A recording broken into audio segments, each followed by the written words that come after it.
right, so not long ago, I did a video on rates. And rates is the big secret. Most people don't talk about rates, at least they don't show you proven information.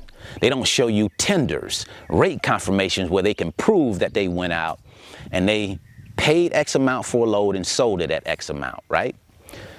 I showed you that in these videos. I showed you the tenders and I showed you the rate confirmation.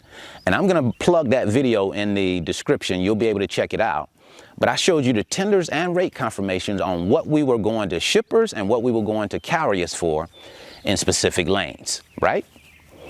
And as we thought, we had people that came back and who were very critical of those rates. You had people saying, oh, I wouldn't start my truck up for those rates. Those are cheap rates. And I get that.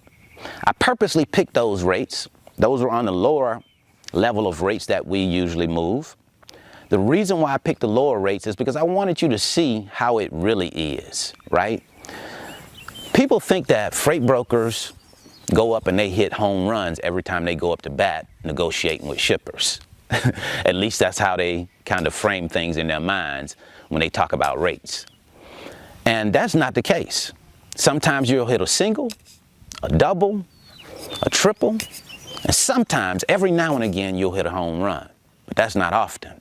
And a lot of times you strike out. So that's a part of the game. That's how it works. Most truck drivers understand that, I believe. Most truck drivers understand that because they go through the same thing. Sometimes they hit home runs and sometimes they hit singles. That's just how that works. And sometimes they strike out. That's the game. That's the business we've all chosen, right? Now, with that said, I showed you that transparency to give you the real deal, to show you the real numbers in lanes. I will challenge you to find any other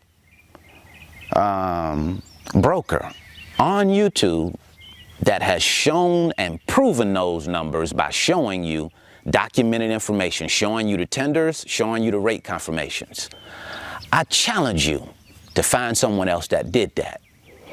And again, I did that for transparency, to show you more about how the game works, right?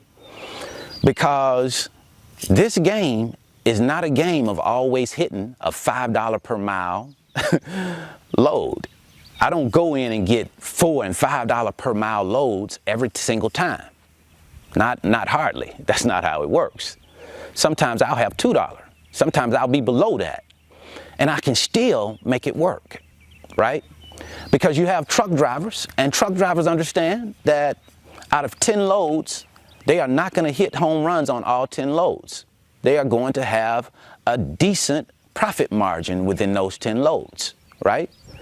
There's not as much money as most people think there is in a lot of the loads that you see posted on load boards, you know?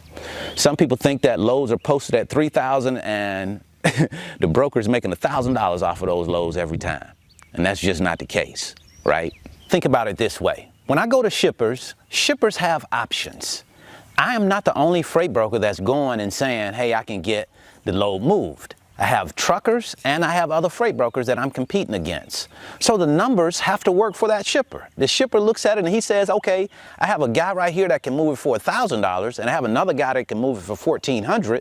Who do you think he chooses? So you have to be competitive and you have to be price competitive to stay alive, to flourish. What you'll notice about all of those loads that I showed you in that video, and I'll plug it in the description. I'll leave that video in the description on rate so you can see it. But what you'll notice is that all of those loads sold. And it wasn't like I had to look high and low for those carriers.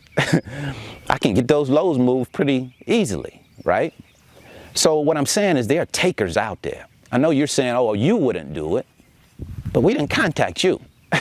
We didn't expect that you would do it. We expected the carriers within our network would do it, and they did. So you have to figure out what works for you. Not all numbers are going to work for you. I realize that, and I'm okay with that. If you and I were negotiating, we're talking about a load, and we realize that the numbers are not going to work for you, I say, okay, thank you so much for your time. maybe we can work together on a future load. These numbers don't work. I got it. I understand that because the numbers have to work for you. I am concerned about my profit margins. Truck drivers should be concerned about their profit margins.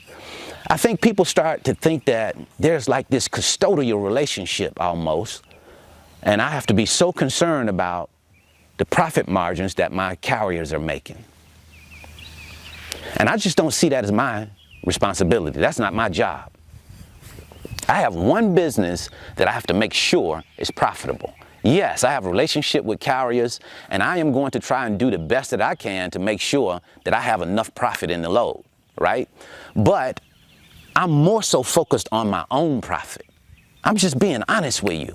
And I think that's how most people are in their businesses. They're worried about themselves and their own businesses because for me to try to run your business and mine, that's a problem. I have enough issues, I have enough problems to deal with in my own business, as I'm sure you do. So we can't get crisscrossed and try and run each other's business. You know what works as far as the numbers are concerned. The thing is, truckers will see certain numbers and they'll always say, or at least a lot of them will, oh, hey, you could have got a better price than that. I think that's just the spirit of competition, right? But that doesn't mean that the price is always going to be better. Sometimes that's a good price. Sometimes that could be the best price that you can get. Just depends, right? But it's not my responsibility. At least I don't see it as my responsibility to make sure that you make a profit. I think that you have to make sure that that happens as the CEO of your trucking business, just like I have to, right? Now, negotiating. When I'm negotiating with carriers, I'm thinking about how much I can get that load moved for. What is it going to cost to get that load moved? In total, what's it going to cost? What number am I going to go to the shipper at? And then I start thinking in terms of, okay, how much profit can I make? How much profit can my freight brokerage make?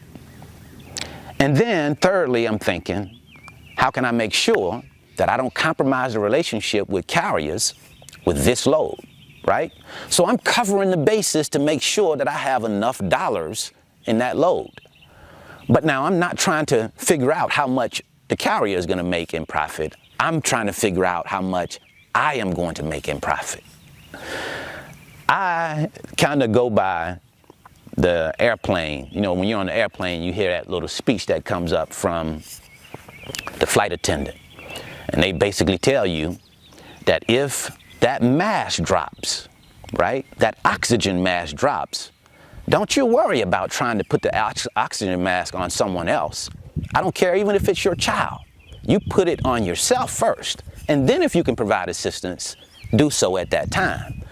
But that basically tells me is that if I don't help me, if I don't put my own oxygen mask on, I can't put anybody else's on. So if I don't take care of my business, if I don't make it profitable, then I can't do it for anybody else. I have to make sure that my business is profitable, right? I'm not trying to make sure that your business is profitable. I'm self-centered as a business is concerned. And I'm just being honest. And the reason why it's that way is because I have enough problems, I have enough issues with trying to make one business profitable. So for me to come over in your lane or you to come over in my lane, we crisscrossing, it just provides a lot of chaos and confusion. And neither of us probably make any money. So I'm going to take care of me, and I think you should take care of you and your business. I think that's the best way to move in business. Take care of your business. Make sure that you are good, right? That's what it's about. Then maybe you can look to help someone else. But it's just too much of a mountain for me to climb to try to take care of your business and mine, right? That's like trying to climb two mountains at one time. I'm just gonna, focus on that one that I have. I have Mount Everest by myself, so I'm just gonna deal with that one. And then you can deal with your Mount Everest or your Kilimanjaro. That's up to you, right? That's at least how I see it. Negotiation, I think, is a beautiful thing, and it boils down to what works for you. And you have to make sure that you're getting numbers that work for you and your business, and I do the same. That's what I wanted to share with you today. I certainly hope this information has been helpful. Rates, rates, like they say in real estate, location, location. It's about rates in this game. if you can get the rate game figured out, if you can move loads and move loads at a profit, you'll be just fine. Have a great day. Have a great rest of your week. In the meantime, if you're interested in learning more about the freight broker business, I'll leave a free link in the description box. It's a 5-video series, and it gives you the details about how to move loads. It's going to show me in the office moving loads, talking to shippers and carriers to give you a better understanding of how the business works. And then you can come into it in the light instead of in the dark. And also, if you're interested in learning about how much it's going to cost you to become a freight broker, I'll leave a free link right here. So until the next time, I wish you the very best in your life and business. See you at the top, because the bottom is much too crowded.